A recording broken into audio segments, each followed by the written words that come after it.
एक शिष्य अपने गुरु का बहुत आदर सम्मान किया करता था। गुरु भी अपने इस शिष्य से बहुत स्नेह करते थे, लेकिन वह शिष्य अपने अध्ययन के प्रति आलसी और स्वभाव से बिल्कुल सुदृढ़ था। सदैव अध्ययन से दूर भागने की कोशिश करता था। आज के काम को कल के लिए छोड़ दिया करता था। उसके गुरुजी बहुत चिंतित थे कि उनको आक्रमणीय बनाने की पूरी समर्थता होती है। ऐसा व्यक्ति बिना परिश्रम के ही फल प्राप्ति की कामना करता है। वह शीघ्र निर्णय नहीं ले सकता। यदि निर्णय लेता है तो अपना कार्य पूरा नहीं कर पाता। यहाँ तक कि अपने पर्यावरण के प्रति सजन नहीं रहता और ना ही भाग्य द्वारा प्रकट भावों से लाभ उठाने की कला में प्रवीण हो पाता है। गुरु ने मन ही मन अपने शिष्य के कल्याण के लिए एक योजना बना ली। एक दिन एक काले पत्थर का एक टुकड़ा उसके हाथ में देते हुए गुरुजी ने कहा, मैं तुम्हें यह जादुई पत्थर का टुकड़ा 2 दिन के लिए देकर कहीं दूसरे गांव जा रहा हूँ। जिस भी लौह वस्तु को तुम इस पदार्थ से स्पर्श करोगे वह स्वर्ण में परिवर्तित हो जाएगी। पर याद रहे कि दूसरे दिन सूर्यास्त के पश्चात ही मैं तुमसे यह पदार्थ वापस ले लूंगा। शिष्य इस स्वर्ण अवसर को पाकर बहुत प्रसन्न हुआ, लेकिन आलसी होने के कारण अपना पहला दिन यह कल्पना करते बिता दिया कि जब उसके पास यह सारा स्वर्ण होगा तब वह कितना प्रसन्न, सुखी, समृद्ध और संतुष्ट रहेगा। इतने नौकर चाकर होंगे कि वह पानी पीने के लिए भी नहीं उठेगा।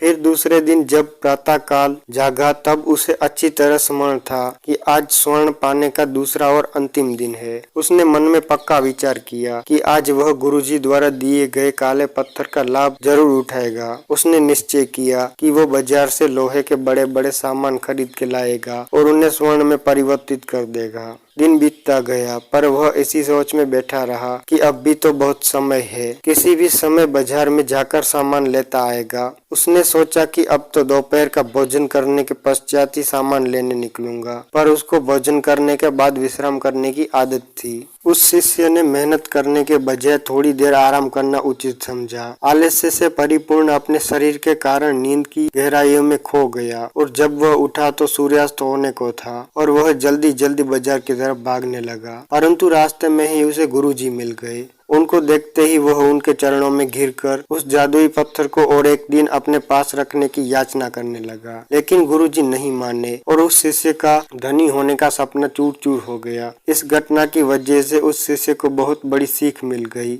उसे अपने आलस्य पर पछतावा होने लगा। वह समझ गया कि आलस्य अपने जीवन के लिए एक अभिशाप है और उसने प्रण किया कि अब वह किसी भी काम में कोई चतुराई या कठिन होने पर कल या परसों पर नहीं टालेगा। दोस्तों, अब शायद आप हमारे वीडियो को अच्छी तरह से समझ गए होंगे। अब आपको भी अपना काम अच्छी तरह से करने का मोटिवेशन मिला होगा। अगर आपको यह वीडियो पसंद आया हो तो इस वीडियो को लाइक करना ना भूलें और हमारे चैनल को सब्सक्राइब कर दें। धन्यवाद।